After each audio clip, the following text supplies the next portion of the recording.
उधर बिहार में 11 दिनों में 5 पुल गिरने से सियासी पारा हाई हो गया है। विपक्ष हमलावर है और नीतीश सरकार सवालों के घेरे में है। सवाल उठ रहे हैं कि बिहार में एक के बाद एक पुल क्यों गिर रहे हैं। इसके पीछे की वजह भ्रष्टाचार है या स्ट्रक्चरल खामी। इन सवालों के जवाब तलाशते जाते उससे पहले केंद्रीय मंत्री जीतन राम मांझी ने एक बयान देकर नई चर्चा छेड़ दी। क्या कहा जीतन राम मांझी ने और कैसे बिहार में पुल गिरने पर सियासत जारी है, देखिए ये रिपोर्ट।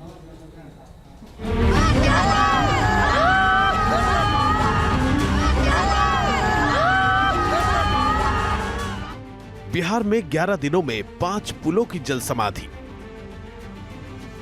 भ्रष्टाचार का जीता जागता प्रमाण या स्ट्रक्चरल खामी। पुल गिरने का जिम्मेदार कौन? सरकार मौन। मॉनसून के सीजन के दस्तक देने से पहले ही बिहार में 11 दिनों में 5 पुल ढह गए हैं। एक के बाद एक पुल गिरने से विपक्ष के निशाने पर नीतीश सरकार है। पुल निर्माण में भ्रष्टाचार के आरोप लगातार लगाए जा रहे हैं। सवाल यह है कि बिहार में बार बार पुल क्यों गिर रहे हैं? क्या पुल में स्ट्रक्चरल खामी है या ये भ्रष्टाचार का जीता जागता प्रमाण है? आप कौन देख लीजिए, पुररिया का पुल देखिए, 1 साल भी नहीं हुआ था इसको बनने से, देखिए टूट गया ये। इन सवालों पर सबके अलग अलग दावे हैं। विपक्ष के निशाने पर सरकार है तो सरकार जांच का इंतजार करने की बात कह रही है। हालांकि इस बीच केंद्रीय मंत्री जीतन राम मांझी के एक बयान से अलग ही चर्चा शुरू हो गई है।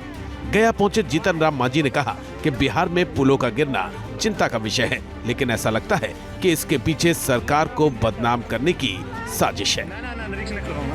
आज से 15 दिन पहले या 1 महीना पहले पुल क्यों नहीं गिर रहा था या अभी क्यों गिर रहा है?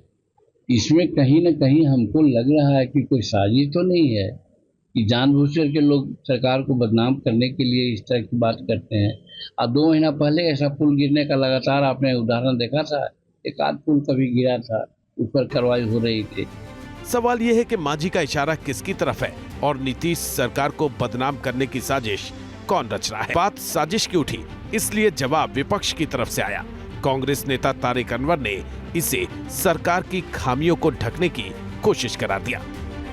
जो कॉन्ट्रैक्टर और सरकार के बीच में तालमेल है, जिसकी वजह से ऐसी घटनाएं होती हैं। दरअसल पिछले 11 दिनों में बिहार के अररिया, सीवान, पूर्वी चंपारण और किशनगंज जिलों समेत विभिन्न जिलों में 5 पुल ढह गए हैं। ताजा पुल ढहने की खबर मधुबनी जिले के भेजा थाना क्षेत्र से मिली है, जो नेपाल की सीमा से लगे राज्य के सबसे उत्तरी हिस्से में स्थित है। तस्वीरें मधुबनी की हैं। यहाँ तेज बारिश के बाद नदी का जलस्तर बढ़ने की वजह से निर्माणाधीन पुल का गार्डर गिर गया और शटरिंग पानी में बह गई।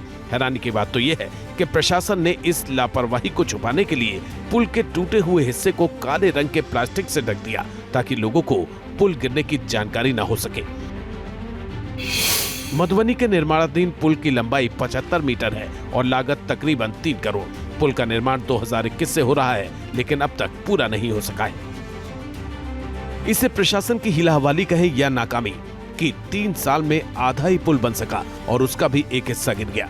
आप अंदाजा लगा सकते हैं कि इस पुल के निर्माण की क्वालिटी क्या रही होगी। इससे पहले 27 जून को किशनगंज में भी पुल धराशायी हो गया था। 70 मीटर लंबा और 12 मीटर चौड़ा ये पुल 2011 में बना था। मडिया नदी पर बना पुल बाढ़ के पानी का सामना नहीं कर सका और गिर गया। दरअसल बिहार में पुल गिरने का सिलसिला 18 जून से शुरू हुआ, जब अररिया में 12 करोड़ की लागत से बन रहा पुल ध्वस्त हो गया। इसके बाद 22 जून को सीवान में गंडक नदी पर बना पुल गिर गया। फिर 23 जून को मोतिहारी में करीब 1.5 करोड़ की लागत से बन रहा पुल गिर गया। इसके 4 दिन बाद यानी 27 जून को किशनगंज में पुल गिर गया। उधर बिहार में 11 दिनों में 5 पुल गिरने से सियासी पारा हाई हो गया है। विपक्ष हमलावर है और नीतीश सरकार सवालों के घेरे में है। सवाल उठ रहे हैं कि बिहार में एक के बाद एक पुल क्यों गिर रहे हैं। इसके पीछे की वजह भ्रष्टाचार है या स्ट्रक्चरल खामी। इन सवालों के जवाब तलाशते जाते उससे पहले केंद्रीय मंत्री जीतन राम मांझी ने एक बयान देकर नई चर्चा छेड़ दी। क्या कहा जीतन राम मांझी ने और कैसे बिहार में पुल गिरने पर सियासत जारी है, देखिए ये रिपोर्ट।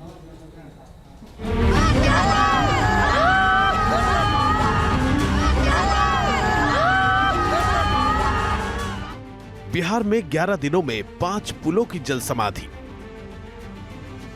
भ्रष्टाचार का जीता जागता प्रमाण या स्ट्रक्चरल खामी? पुल गिरने का जिम्मेदार कौन? सरकार मौन? मॉनसून के सीजन के दस्तक देने से पहले ही बिहार में 11 दिनों में 5 पुल ढह गए हैं। एक के बाद एक पुल गिरने से विपक्ष के निशाने पर नीतीश सरकार है। पुल निर्माण में भ्रष्टाचार के आरोप लगातार लगाए जा रहे हैं।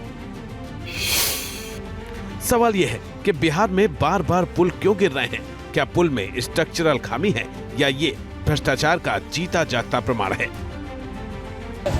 आप पानी कौन देख लीजिए, पुररिया का पुल देखिए, 1 साल भी नहीं हुआ था इसको बनने से, देखिए टूट गया ये। इन सवालों पर सबके अलग अलग दावे हैं। विपक्ष के निशाने पर सरकार है तो सरकार जांच का इंतजार करने की बात कह रही है। हालांकि इस बीच केंद्रीय मंत्री जीतन राम मांझी के एक बयान से अलग ही चर्चा शुरू हो गई है। गया पहुंचे जीतन राम मांझी ने कहा कि बिहार में पुलों का गिरना चिंता का विषय है, लेकिन ऐसा लगता है कि इसके पीछे सरकार को बदनाम करने की साजिश है। आज से 15 दिन पहले या 1 महीना पहले पुल क्यों नहीं गिर रहा था, या अभी क्यों गिर रहा है?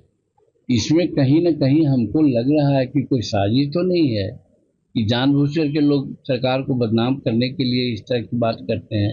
अब 2 महीना पहले ऐसा पुल गिरने का लगातार आपने उदाहरण देखा था। एक आध पुल कभी गिरा था, ऊपर कार्रवाई हो रही थी।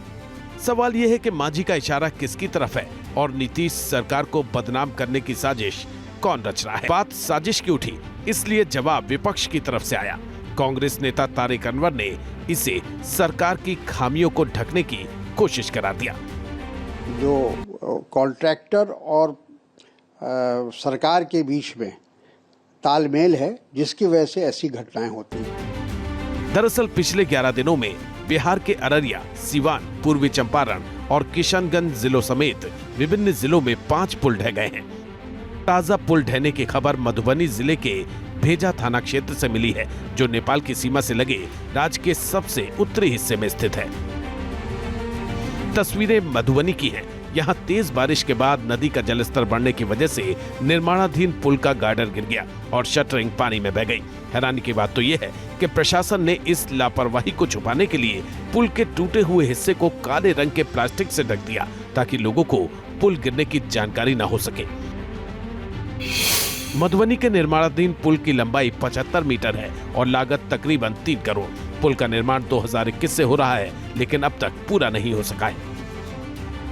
इसे प्रशासन की हिलाहवाली कहे या नाकामी कि 3 साल में आधा ही पुल बन सका और उसका भी एक हिस्सा गिर गया। आप अंदाजा लगा सकते हैं कि इस पुल के निर्माण की क्वालिटी क्या रही होगी। इससे पहले 27 जून को किशनगंज में भी पुल धराशायी हो गया था। 70 मीटर लंबा और 12 मीटर चौड़ा ये पुल 2011 में बना था। मडिया नदी पर बना पुल बाढ़ के पानी का सामना नहीं कर सका और गिर गया।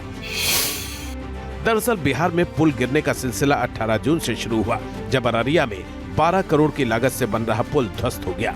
इसके बाद 22 जून को सीवान में गंडक नदी पर बना पुल गिर गया।